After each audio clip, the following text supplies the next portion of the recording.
Randstad RiseSmart is the only coaching provider that lets you offer coaching to all your employees. Their disruptive, innovative approach does away with cumbersome and expensive licenses, allowing you to be more equitable and inclusive and extend the reach of coaching for all like never before. Welcome to ATD's Talent Development Leader podcast, featuring monthly conversations with the greatest influencers in the talent development field. We cover the latest trends, hot topics, and future-focused ideas that current and aspiring TD leaders need to know. Learn more by visiting www.td.org and searching for Talent Development Leader podcast. Dr. Hilary L. Lichterman is a fellow at the Curiosity Institute, bringing curiosity to companies and higher ed in North America. She brings nearly 2 decades of experience leading organizational change in higher education in the United States. Hilary prioritizes a people-first approach to developing future-focused, innovative, and sustainable organizations. She employs inquiry-based approaches, utilizing data and metrics, and embracing growth-oriented perspectives to engage diverse stakeholders. Hilary has helped organizations examine and position their greatest assets to envision and actualize strategic priorities. She is a champion for centering a curiosity-driven mindset with practical leadership skills to drive positive change and transformation in lives and organizations. Stefaan van Hooydonk is lead fellow at the Curiosity Institute and its founder. He is author of the best-selling book, The Workplace Curiosity Manifesto. An experienced global C-suite executive, Stefaan held executive roles as a chief learning officer in Fortune 200 companies like Royal Philips, Cognizant, Saudi Aramco, Nokia, and others. He consults global corporations and leadership teams towards building a stronger curiosity muscle. Stefaan researches the topic of workplace curiosity in companies. He believes that curious individuals need curious environments to thrive, and that especially in times of turmoil, individuals and companies need to embrace intentional curiosity. He is a regular speaker around the world on the power of curiosity to benefit professionals, leaders, teams, and organizations. Hilary and Stefaan, welcome to the podcast. Thank you. Thanks for having us. The Global Curiosity Institute's purpose is to empower individuals, organizations, and society to unlock their full potential through a relentless pursuit of learning, discovery, and innovation. They do so by researching workplace curiosity and working with companies to build cultures of intentional curiosity. I love this. And I know our listeners will be so inspired by our conversation today. Can you start by unpacking the concept of curiosity and its various dimensions? Stefaan, you want to start? Shall I try? Super. Thanks for having us. It's so wonderful to be here with a group of learning and development folks and people that are working in talent development. So very much my habitat until about 4 years ago, before I started the Institute. The curiosity, indeed, the link of curiosity, when we're talking about curiosity, the link to exploration, discovery, innovation is very natural. And for me, curiosity, therefore, is the mindset that challenges the status quo of ourselves, in our relationship with others, but also our relationship of the world. And probably I'll start with that first dimension, curiosity of the world, because that's the common definition that we're having in society, also in North America, but pretty much everywhere in the world. It's the exploration of the world around us. It's an Einstein driven to explore the universe, or a child to be interested in this little pebble on the ground, the things that are outside of us. And that's very much a driver for learning and exploration and challenging that mindset of status quo. This is something I knew, and now there's something new that's coming on my path. And I'm surprised by it, or I'm intrigued by it, and I want to explore this. Now, the same you can apply also to curiosity of others, empathic curiosity or social curiosity. Am I interested in the people that I live with, the people that I work with? My research, for instance, found out that after 3 years in the same role, our curiosity goes down. So that means after 3 years in the same job, our curiosity goes down. But also after 3 years in the same relationship. Often when I'm in keynotes, I'm asking people how many people are more than 3 years with the same partner, and many hands go up in the air. And I say that's also a role you're having. After 3 years, you just need to try harder to be with that. It's not to be with that person, but to engage in an exploratory fashion with that person, because we often take people for granted after a while and we settle for this new reality. We're often curious in the beginning, but then it slides into a common something that we take for granted and something that we're not. So there's curiosity of the world and curiosity of others is really key. And then the third dimension, probably the most difficult dimension, is curiosity about myself. Who am I? Even what are my biases? What are my beliefs? Even what are my limiting beliefs? And even deeper questions like, why was I born? What is my mission in this world? Deeper questions. And these are typically the more difficult one, curiosity of myself, because that links to self-awareness and self-reflection. We have two eyes to look at the world outside of us and people, but we don't have eyes to go inward. And we create all these stories. And we have all these assumptions about ourselves and these blind spots that make us miss the mark a little bit when we're reading ourselves. Like I'm 56, that means that I have 56 years of dust on my soul. That prevents me from going inward, really, and finding out who I really am deep down. So these three dimensions are really important: curiosity of the world, curiosity of others, and curiosity of self. And probably immediately you can see the relevance also for teams and organizations, because organizations can also be interested in the world and others and self, talking about customers, talking about what is our purpose as an organization. So you can kind of look from those different dimensions. So, do that make sense? Absolutely. Yeah. It's fascinating. I'm thinking of so many things, but obviously we talk about children, and you mentioned this, Stefaan, being curious, right? Innately curious. And at some point, I imagine it's a couple of things: time, your brains, developing, but what happens when curiosity, not even just for children, wanes, but even in a job, you've been there 3+ years, a relationship, and we'll talk more about this, but essentially combating that or developing the curiosity muscle, right, for the long haul. I like it when you're talking about muscle, because muscle means that we can, something that can get better, we can practice. But there's indeed a really lovely dimension of curiosity in children. And often people think that curiosity goes down when kids go to school, but actually it happens a little bit before. Because remember when we said, when we don't know, we're curious. And at the moment when we start knowing the other person, and the same happens for the world, the same happens for kids. The moment for them, curiosity is a way to make sense of this new world. And once they think they know, their questions go down. How many questions do you think a 4 to 6-year-old is asking on a day-to-day basis? If you have kids yourself, or nieces or nephews. Well, I have a 4-year-old, and just the other day, I was getting quite exhausted answering all of her questions. How many, Hilary? Maybe a couple hundred a day. Well, I feel for you with a couple of hundred, but it feels like a lot. And I can absolutely sympathize with you, Anne, on how this would feel, because you have a busy day job, and then in the evening or in the morning, you have to get her ready, and evening you're coming home. Or you can focus on her if you're working from home. Now, there's research done in the UK about 1,500 families. This researcher followed, and they found that 73 questions.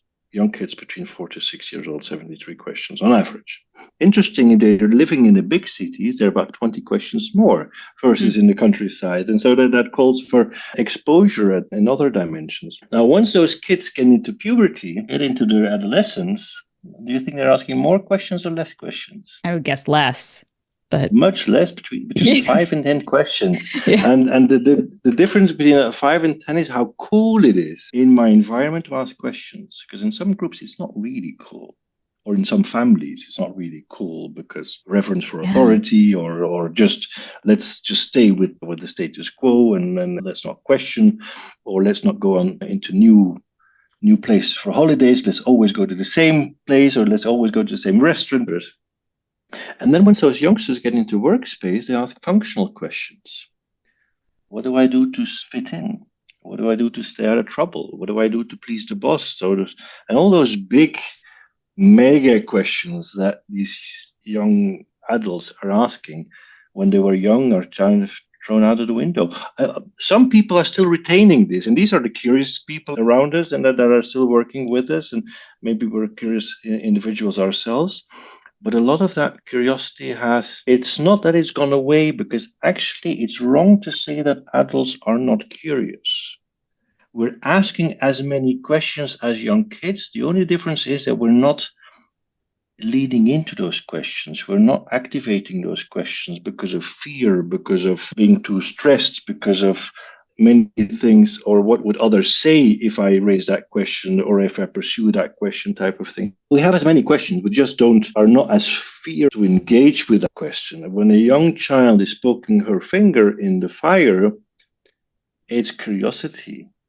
It's trying to figure out what the sense of hot, what the sense of fire means to me. And there's a very real fearlessness involved there. They're ready to even suffer in the pursuit of an answer to that question. We as adults, we think we don't, we're not going there. Yeah. Let's have the same dish as last time. Definitely we're not going to poke our finger in the fire because we might have done that before.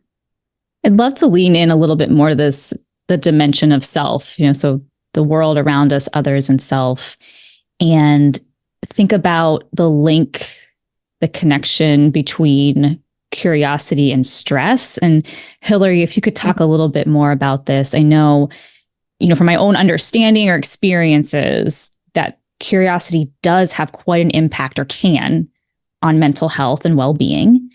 And you think about kind of the growth-oriented mindset when you're in a curious state versus more of a fixed or judgmental mindset when you're in a stressed state. Can you talk more about that? Just the tool that curiosity can be for someone when they're looking at themselves and when they're dealing with their own stresses and anxieties. Yeah, when I think about stress and, we as human beings, we're complex creatures. We live very full lives, and I think, stress can take on so many different dimensions.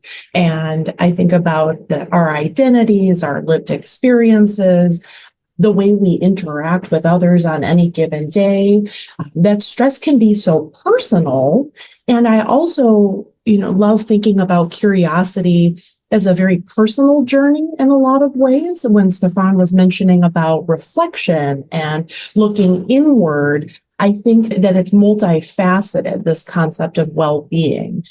In our world, well-being, mental health, emotional health, there are some intersections, but I think those terms get a little bit too closely connected at times. So as individuals, I think that this really gives us permission and enables us to think about ourselves, others, and the world in different ways.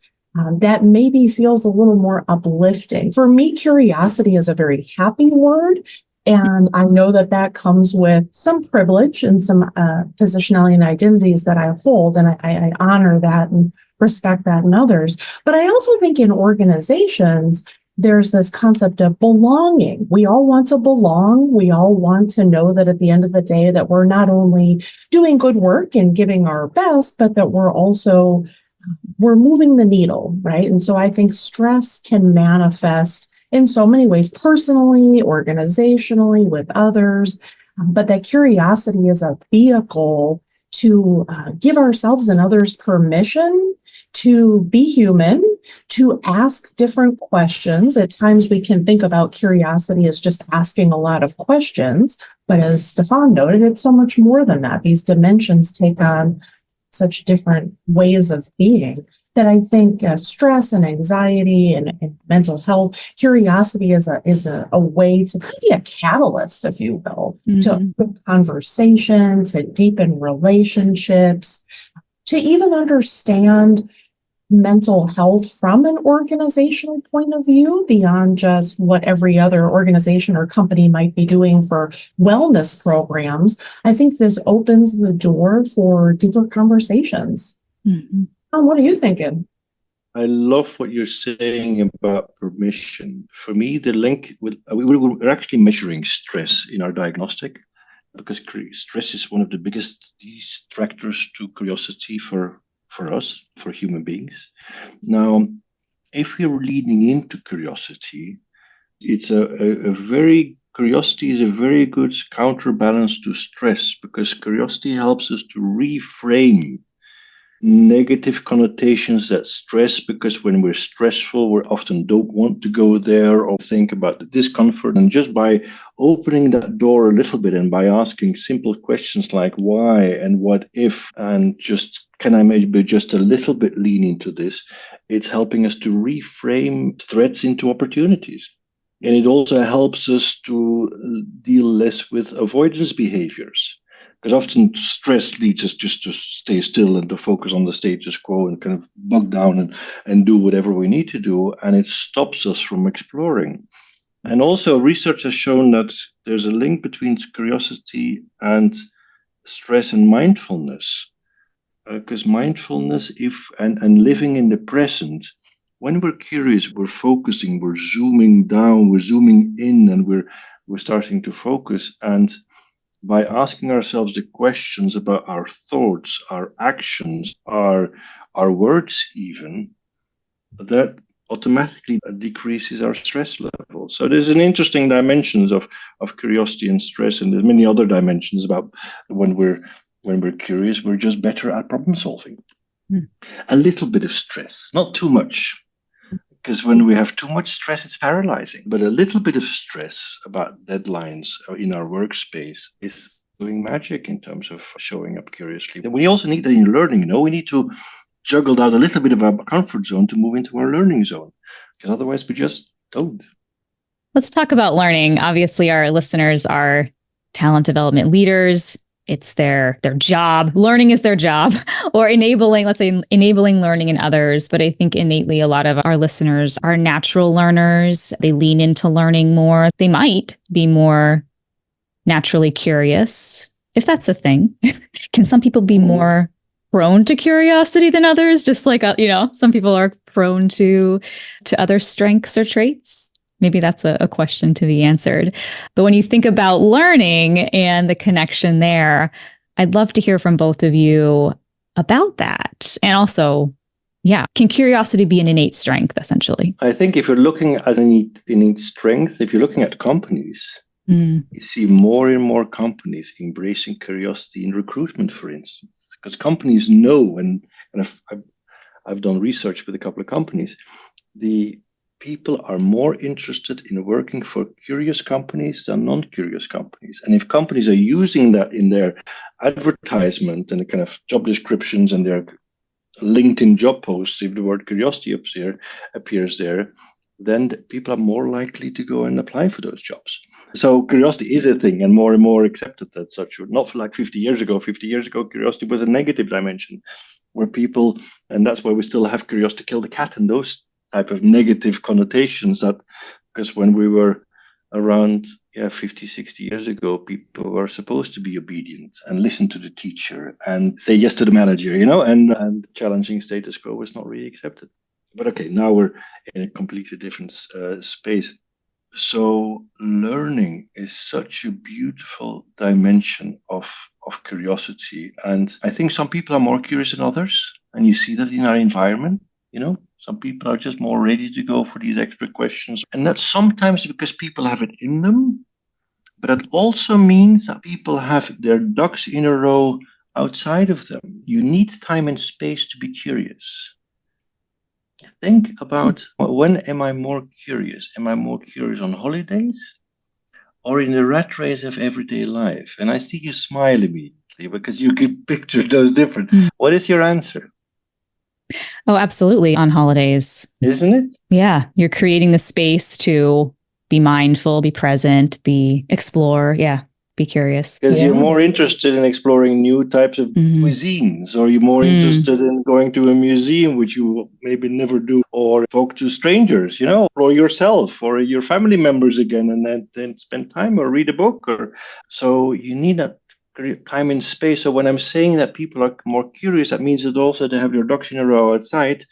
is that they have a good family system and a stable environment, and maybe they feel good or psychological safety around them, where they feel, and maybe back to Hilary's powerful word, permission. They have this permission from their environment, so they can show up curiously. So sometimes when people say, "Oh, I'm really curious," I say, I bless you, and you're blessed with yourself, but also with your environment.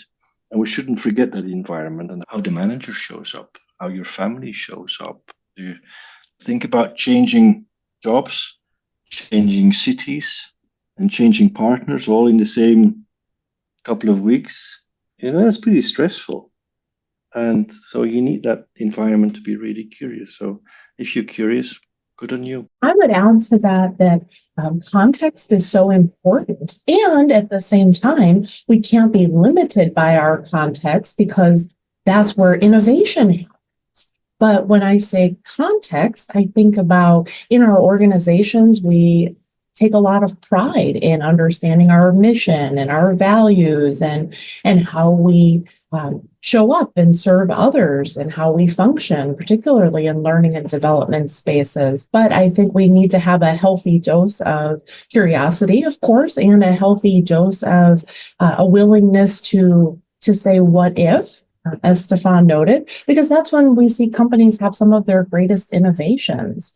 And I think about viewpoint diversity in the role of learning and the importance of honoring the backgrounds of colleagues and everyone who comes to the space, but that the ability, particularly in the world in which we live now, viewpoint diversity and the willingness to get uncomfortable, to push past conformity or the way we've always done what we've done, can really truly lead to deeper learning.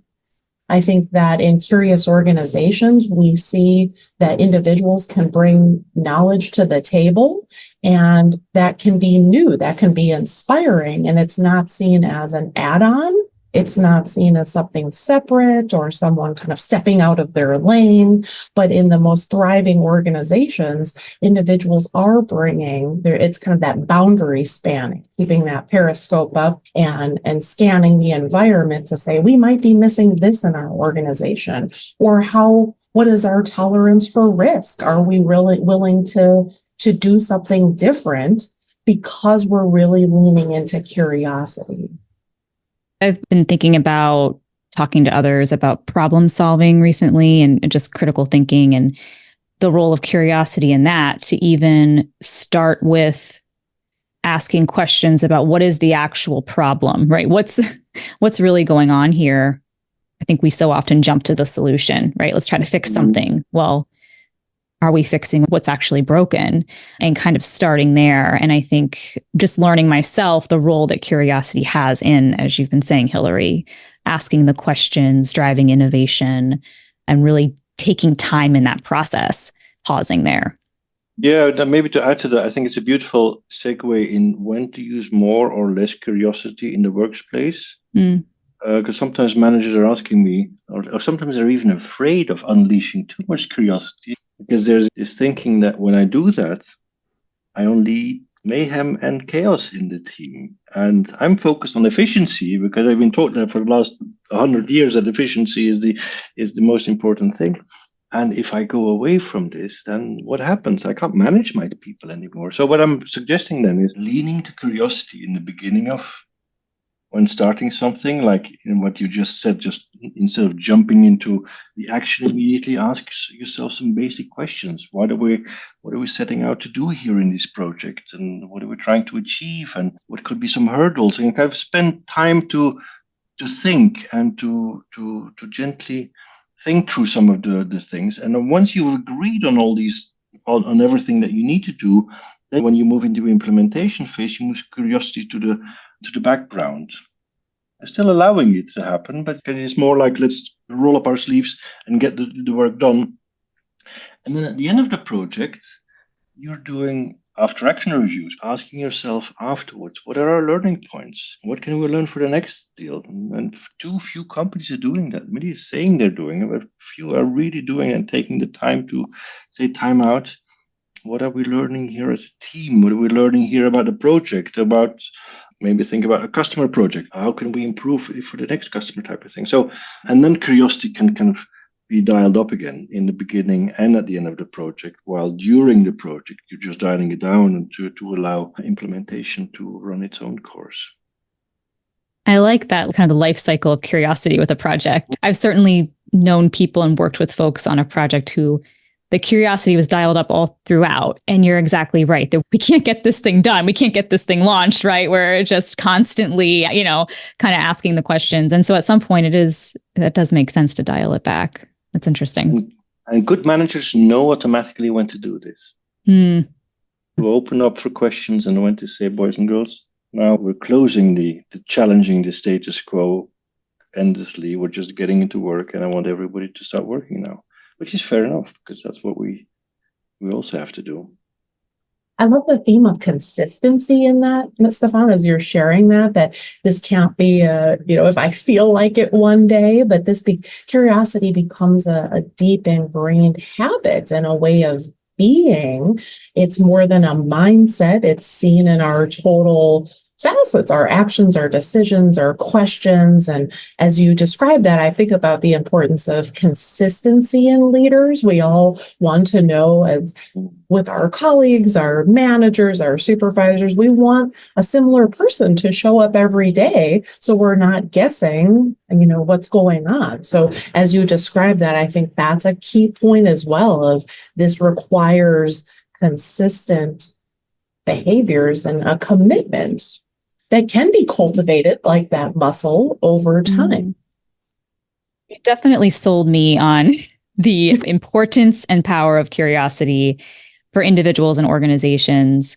And for our listeners of talent developers, I'm sure their minds are going, and mine have, okay, how can I catalyze this? How can I develop this? How can I spur this in my people and my organization? Is it the muscle, right? How can I strengthen it? Is it a training? Are there curiosity trainings, right? I assume it's much more complex than that, but I'd love your thoughts on this. Well, it's not that complex. Okay. I stumbled into curiosity when we were changing a learning culture in a big organization. I was chief learning officer for Cognizant, a big organization, Fortune 200 and so on. And we were changing the learning culture from a push to a pull based, more empowering people. And we were trying some different concepts. And one of those concepts was, what if we focus on curiosity? We weren't really sure about what curiosity was all about. Is it something you're born with? Is it something you can develop later on? We had all these questions that we didn't really have answers to. We did a pilot it was a big company, 300,000 people. So we did a pilot with 15,000 people. It was a big pilot type of it. And we were training them on some dimensions that we had learned from Carol Dweck in the growth mindset, and how she has been kind of taking the message forward. So we were training people on neuroplasticity, telling people that it's okay to change, and you can change at different ages, and your brain is like Play-Doh, I was going to say, something you can play with, something that's malleable. And we taught people about what is curiosity and how we were equipping them with strategies on how to get better at it. And for every person, we suggested to share what they had learned to at least one other person. And then 3 months later, we checked in with those people. It was just short sessions, like 45 minutes, online sessions. And then 3 months later, we asked people whether they're looking differently at the world. And actually, the majority of the world says, yes, the seed that you planted in us was actually helping us to start looking at the world differently. And 1 year later, we checked learning hours that people had consumed. And I know it's not a perfect measure for learning and knowledge, but just checking out something that we had readily available. And we found that on average, those 15,000 people had double the learning hour count versus the other 300,000 people.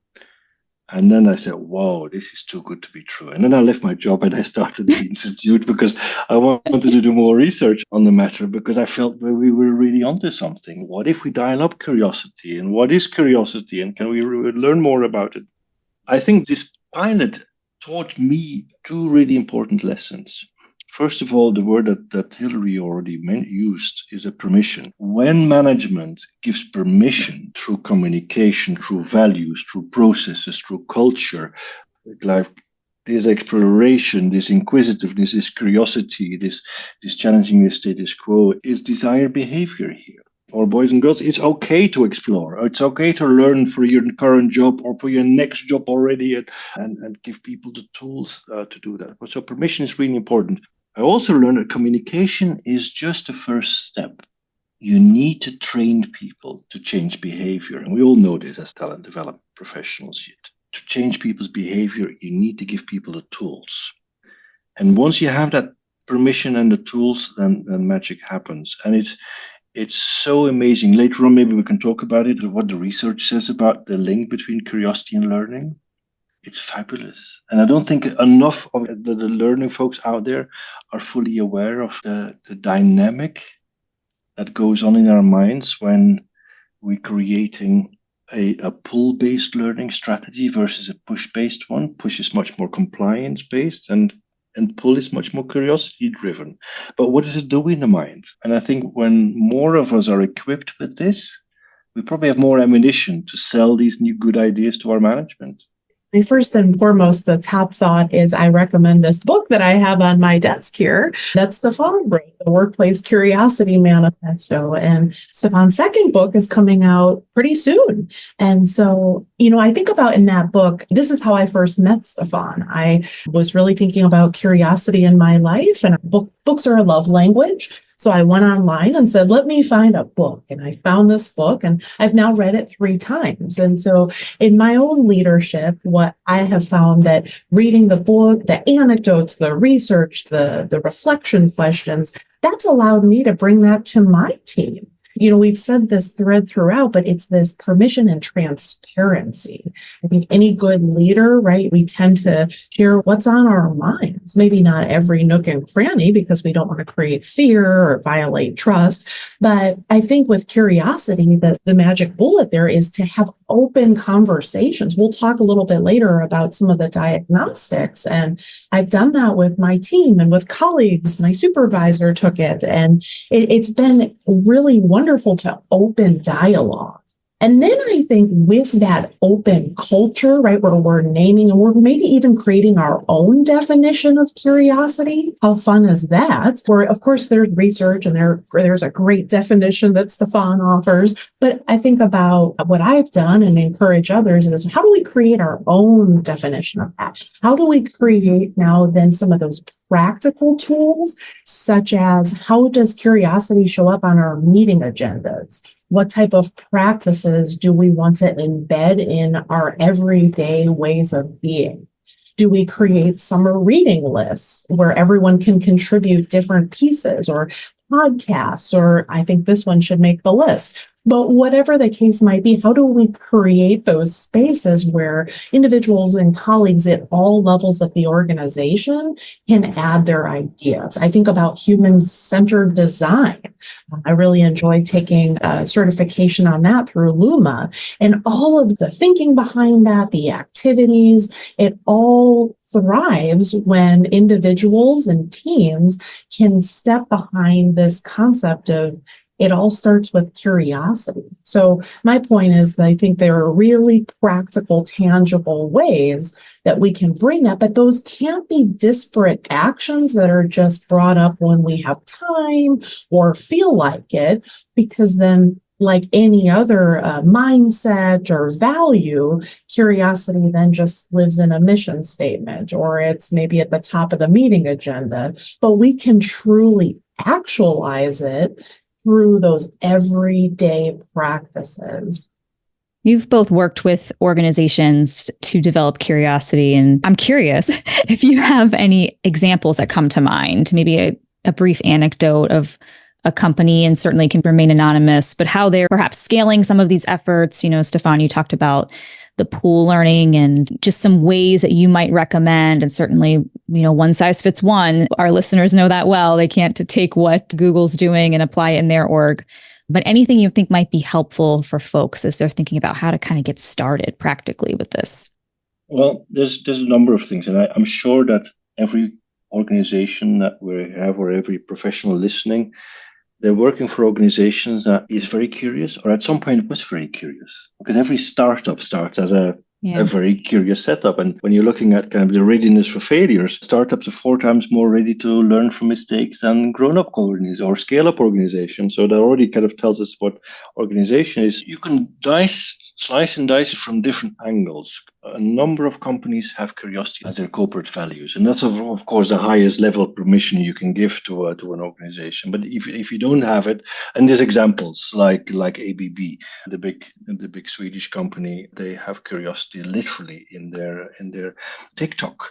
They have as part of their values every day should be day one. So they're trying to have that entrepreneurial spirit of kind of making every day their first day and kind of looking at things from a fresh perspective. Or Patagonia, they have something like not bound by convention, trying to explore. Or McKinsey, they have the obligation to descend. So for them, it's not only okay to have a different perspective, it's an obligation if you want to make a career in that company. So many organizations at the value system have quite a number of dimensions, and that's part of permission. But you can also say permission is culture, or permission is leadership, or permission is how you structure your pull learning strategy. 2 really good examples, and we can kind of almost juxtapose to each other, is one is Novartis and one is Merck. Novartis has been out in the press quite a bit because their CEO has kind of said, okay, let's focus on curiosity as a corporate value. Then HR kind of was looking how we can do this.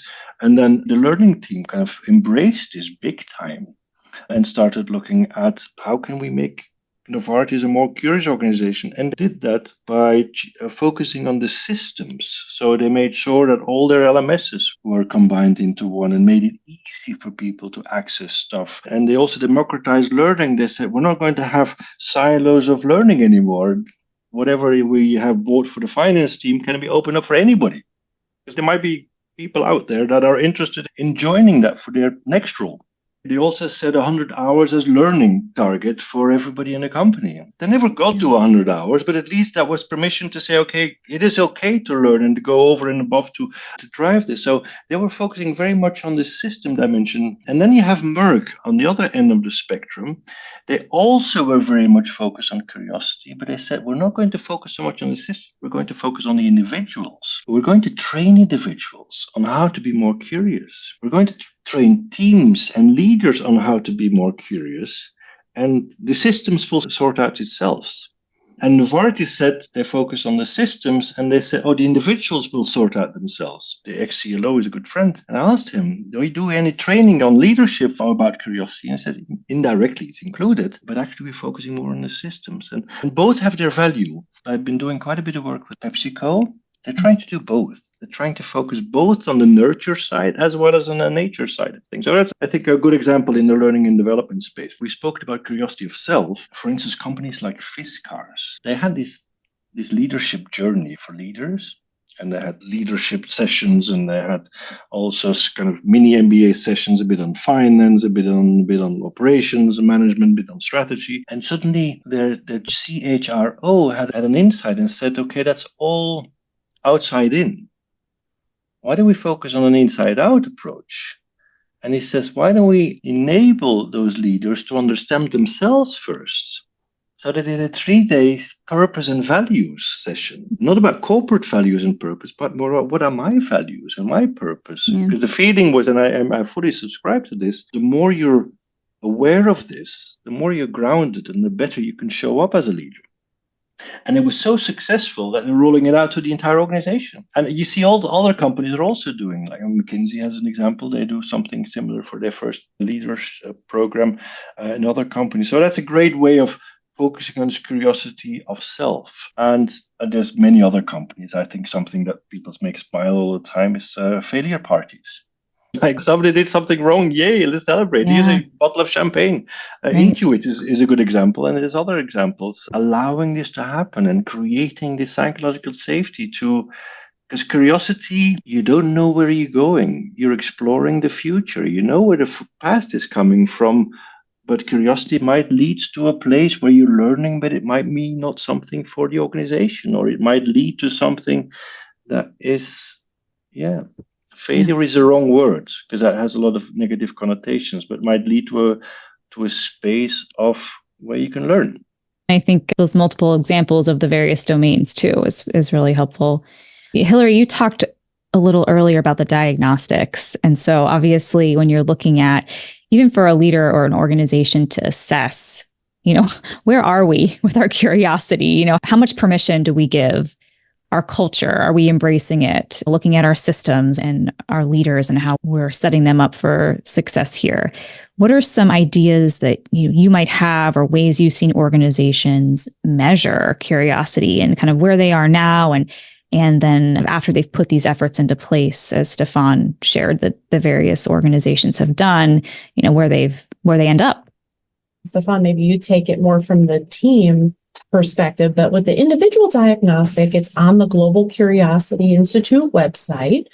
There's a tab right at the top that says diagnostics. That one is free to take. I think well over 10,000 people at this point, probably much more at this point by our numbers, have taken that assessment. And it takes about 10, 15 minutes, depending how much you want to really sit with it. And then you get a report to your inbox fairly quickly after that. The report is juicy. I'll tell you, I was really amazed when I first read through it, and I keep a copy on my desk. I think it's a wonderful way to start for individuals to have that sense of self, safety, security, but also that space to really think through the questions on there. I won't give too much away, are really thought-provoking. And then that report really goes into great detail. So as I mentioned earlier, I've used that with my colleagues within my organization, and I've spread that far and wide, and I've heard from colleagues in the profession that they've really enjoyed that. While it's an individual exercise, what I have found is it opens the floodgates for conversation for individuals, not only to unpack what they found, what they're thinking about, what they see in that report, but it has then opened the gates for conversation of, let's talk about that policy, let's review that practice. And it takes the fear off the table, right? As a leader, I've used it continuously. I bring it back in conversation all the time to say, let's take a moment before we dive into this discussion topic. Let's think about our own individual reports and what we learned. And we did some safe group sharing, right? So we can learn about others. So we've used that individual tool in a team setting, but it has allowed for far deeper conversation and ideation. And I'll talk a little bit later about even change leadership. I think I have seen colleagues feel far more empowered to take a stand to say what we're doing on X project it no longer makes sense. And that, I think, is a huge win. I don't think I could put any tight measurements on that. When individuals are able to step away from what they created to say, hey, I've used this insight, I've done this individual data dig, and now I feel more empowered to show up differently in the organization. Yeah, I think what we're trying to do with the diagnostic is give language to people, give words. Like there is something like curiosity of the world. There is something like empathic curiosity of self. And you might be not as good in one as in the other. And the diagnostic enables you to see everybody's good at something, but there's also some areas that people can get better at. It gives a little bit of a timestamp to people. At the moment that you fill this out, you were feeling more or less, because people change over time, of course. It's a muscle after all. The team diagnostic is based on the individual diagnostic, yet in the diagnostics, we're also asking some questions about how do you perceive your team? How curious have you been last week? How much do you think that your organization is encouraging curiosity? And what are some of the barriers? And what are some of the support structures of curiosity?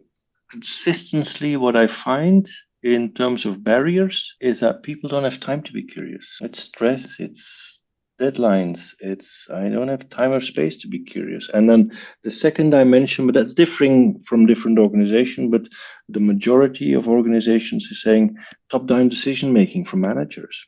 Decisions are made for me. I just have to implement them. I'm paid here not to think, I'm paid to do type of a thing. Managers are also thinking the same, as if their managers are making the decisions for them. And of course, middle managers are somewhere stuck in the middle, they're getting marching orders from senior managers and are supposed to manage as tight as an efficient ship as they possibly can. And changing things in mid-course is often not a very career advancing thing for middle managers. In some organizations it is, but mainly not.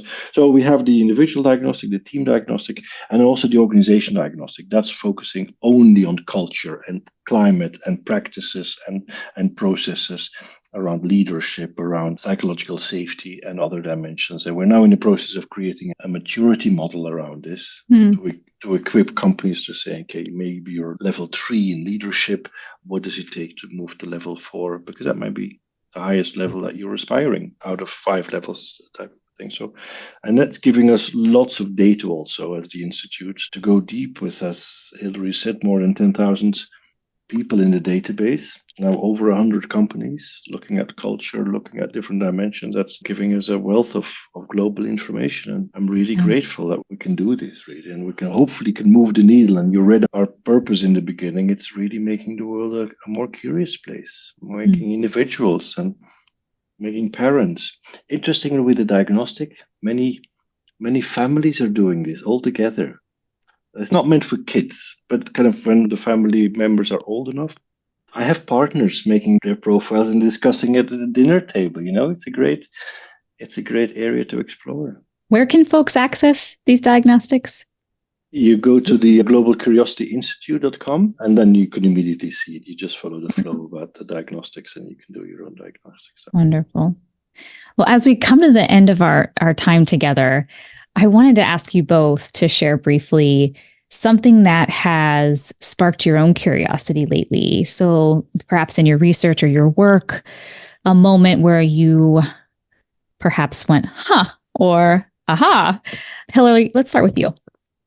Curiosity is my word for 2024. I pick a word every year that kind of guides, who I am. And in many ways that led me to the book, which led me to meet Stefaan, which led me to be a fellow at the Institute.